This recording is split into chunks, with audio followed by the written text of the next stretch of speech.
పక్షవాతం అనేది చాలా మందికి వస్తుంది. సో ఈ పక్షవాతాన్ని కనిపెట్టడం అనేది మామూలు వాళ్ళకి కొంచెం కష్టం. సో ఇది ఈజీగా ఉండటానికి అన్నట్టు మామూలుగా ఒక పదం ఉంది గుర్తు పెట్టుకోవడానికి, బీ ఫాస్ట్ అంటాం అనమాట. BEFAST. దీని ద్వారా మనం పక్షవాతం లక్షణాలు కనిపెట్టచ్చు. ఎట్లా అంటే బి అంటే బ్యాలెన్స్. సడన్ గా తూలుడు వచ్చింది, ఒకవైపు వాలిపోతున్నారు, బ్యాలెన్స్ తగ్గిపోతుంది అంటే హఠాత్తుగా స్టార్ట్ అయితే ఇది పక్షవాతం సూచన అయి ఉండొచ్చు.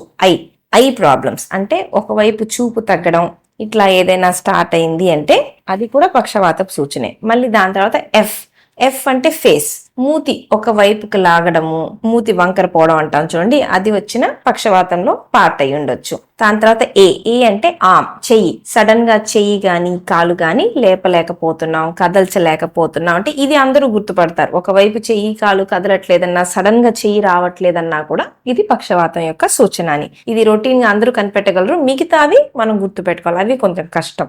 ఇంకోటి ఎస్ అంటే స్పీచ్. హఠాత్తుగా మాట తడబడడం, మాట రాకపోవడం, మనం చెప్పేది కూడా మనం మాట్లాడుతున్నాము అంటే వాళ్ళకి అర్థం కాకపోవడం, పిచ్చి పిచ్చిగా మాట్లాడడం, ఇది కూడా పక్షవాతం యొక్క లక్షణం. దీని తర్వాత లాస్ట్ టీ. ఈ టీ అనేది టైం. అంటే ఇది పక్షవాతం లక్షణం కాదు, టైం అనేది చాలా చాలా ఇంపార్టెంట్. మనకి ఇట్లాంటి లక్షణాలు కనిపిస్తే అర్ధరాత్రి 1 గంటకు కనిపించినా కూడా మనం వెంటనే హాస్పిటల్కి వెళ్ళిపోవాలి. అట్లా వచ్చి తగ్గిపోయినా కూడా వెంటనే హాస్పిటల్కి వెళ్ళాలి. సో 4.5 గంటల్లో మనకి టెస్ట్లు అవ్వాలి, ఇంజెక్షన్ కూడా ఇవ్వాలి. కాబట్టి ఈ పైన లక్షణాలు ఏవి కనిపించినా గానీ వీలైనంత తొందరగా ఎట్లా ఉన్నామో అట్లా హాస్పిటల్కి పరిగెత్తాలి అన్నట్టు.